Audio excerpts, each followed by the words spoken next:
Hello, so we're going to have a look at radioactivity, which is P7 booklet, so P7 radioactivity, and we're going to start with lesson 1.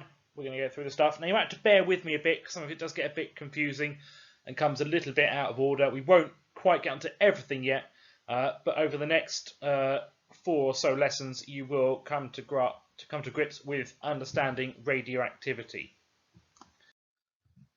So we're going to start off first with a little bit of history and some people that we need to be aware of. First guy is this chap here with that absolutely amazing moustache and goatee combo. Check out this one. There's a Frenchman called Henri Becquerel. That name Becquerel will come onto again at some point in a future lesson, so remember that, Becquerel. And we have this lovely lady here, possibly one of the greatest women in science ever, Marie Curie. She was born in Poland, but moved to France, where she married her husband Pierre and took his surname. She became the first woman, well, the first person ever to win 2 Nobel Prizes, and she was also the first person to win, or the only person to win a Nobel Prize in 2 separate areas. She won a Nobel Prize for physics and a Nobel Prize for chemistry. Her daughter has also won a Nobel Prize. So, incredibly good woman, and not talked about enough in history. Final chap, we've got this guy here called Ernest Rutherford. Again, very, very nice moustache. Did quite a few good things, but nowhere near as good as Marie Curie, which is why she's centre stage. And we've also got this weird picture here. And this takes us back to looking at what is radioactivity. Now, Henri Becquerel, he was a scientist. He had some uranium salts, so just some uranium mixed with a non-metal, and he had them on top of a photographic plate. He then developed that photographic plate and saw this weird image, and that image matched up to a key that he had on top of the photographic plate as well, but underneath the uranium. He didn't know what to make of it, so like any good scientist, he delegated it to his junior, who happened to be Marie Curie.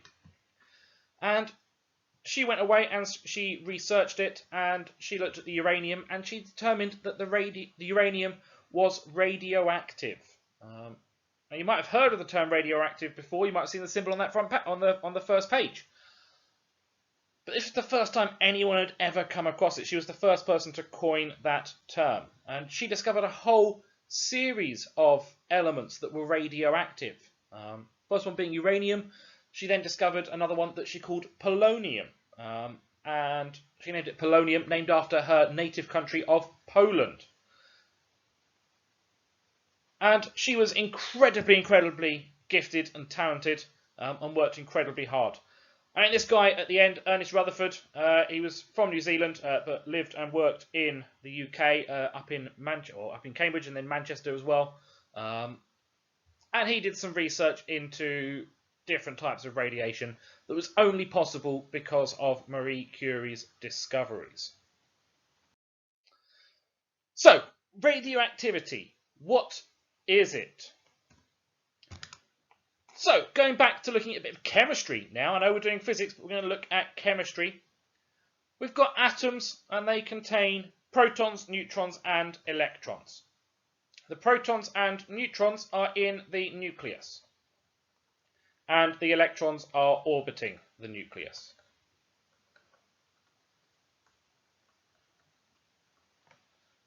We have charges on them. We've got a positive charge, we've got 0 charge, and we've got negative charge. We've got masses on them. We've got a mass of 1, a mass of 1, and a mass of pretty much 0. And we know that from chemistry. And we know that the more protons and neutrons an element has, the further on the periodic table is, and the heavier it is compared to other atoms. And we get to a stage where actually some atoms get so big they become unstable, or they have the wrong number of protons and neutrons, or the wrong number of neutrons, sorry. So they're either unstable because they are too big, or it's the wrong number of neutrons.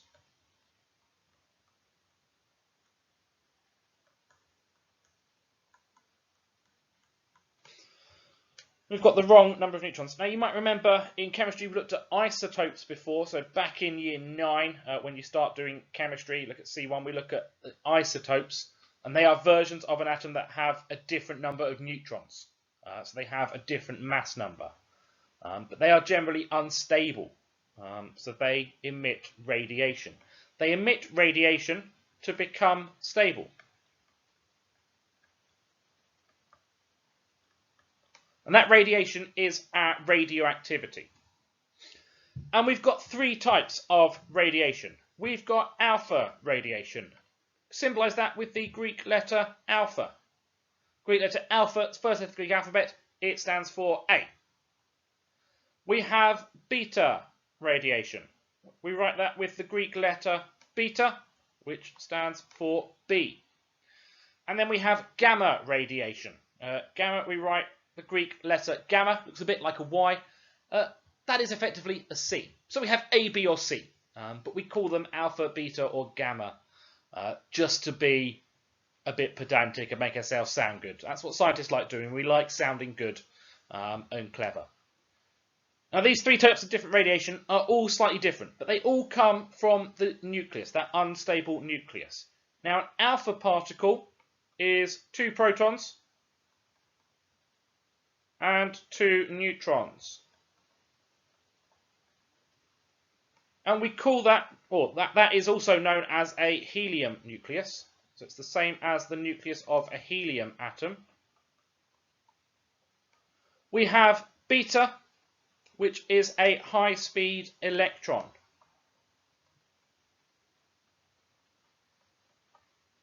Now I'm also going to tell you something that gets a little bit confusing. It could also be a positron. This is now getting to the world of quantum physics. A positron is a positive electron. It's the opposite to an electron. It's not a proton, but it is a positron, so it's a positive electron. Or gamma radiation. So gamma radiation is it's high energy electromagnetic wave. So it's a high energy electromagnetic, I'm going to write EM for that, wave. We'll do electromagnetic waves later on. I think it's in year 11 we'll look at those and come on to that into a bit more detail. All we need to know at the moment is that it's a high energy electromagnetic wave. And they've got different strengths. So our alpha particle is the least penetrating.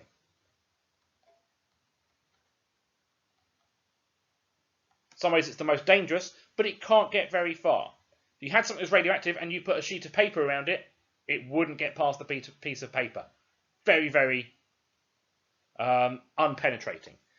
A beta is our middly penetrating. You can get through a few sheets of paper, but could be stopped by a few centimeters of metal.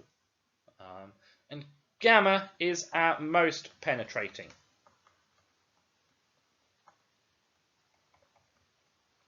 It can go straight through you. It needs a good few feet of concrete to stop it. So something very, very dense to stop it. And we'll look a bit more at those types of radioactivity and those different things in a few lessons' time. So you might be wondering, well, since we discovered radiation with Marie Curie, how do we now detect it? And the answer is we can detect radioactivity by using something called a Geiger counter. Now, Geiger counter is a machine invented by a guy called Hans Geiger. There is one there. They come in all different shapes, but we've got a detector on here. And this will detect radioactive particles. It will detect radiation. So the detector detects radiation.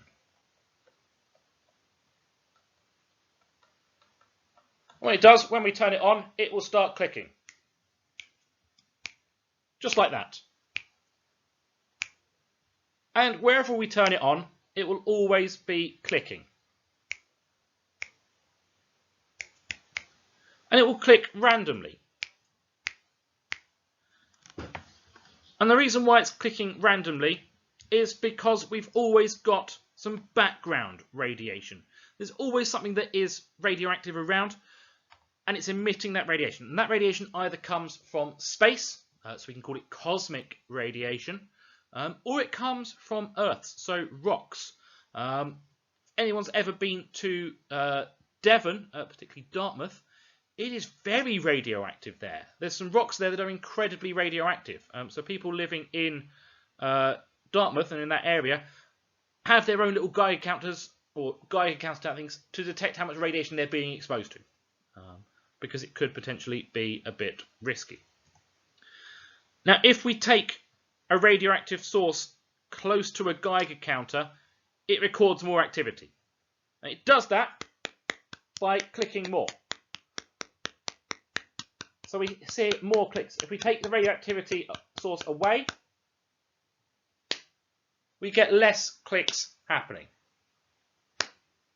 Those clicks are just the background radiation of stuff that is happening just randomly. Now you might notice that the clicks that are going on,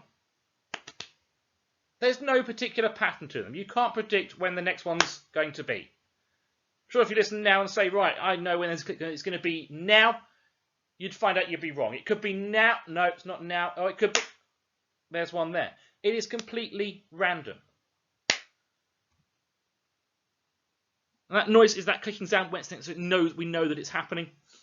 And it's impossible to predict when an atom will emit radiation. And we call that decaying. It's breaking down. It's losing a particle of some sort, either an alpha particle, a beta particle, or a gamma wave. We lose them. It's decaying. It's impossible to predict when that will happen. We can have some educated guesses using a bit of maths, but we can't predict when it would happen. If we predict when it would happen, whoever works that out will be a billionaire. Definitely something to aim for. So, we've now got some questions for you to complete based on this video and your own knowledge as well. So please pause the video and complete the questions. They are the same ones in your booklet. When you're ready, you can press play.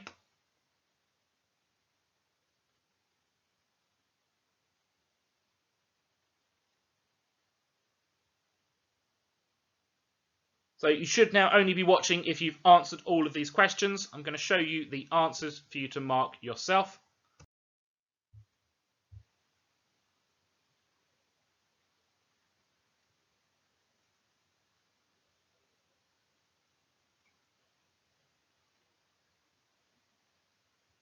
So thank you very much for watching the video. I hope it's been useful. I'm sure you will enjoy this unit. It does start making more sense once we've got a bit more. We need to get that background knowledge in first. Thank you very much for watching. Do have an absolutely fantastic day, and don't forget to subscribe to the channel as well. Take care. Bye-bye.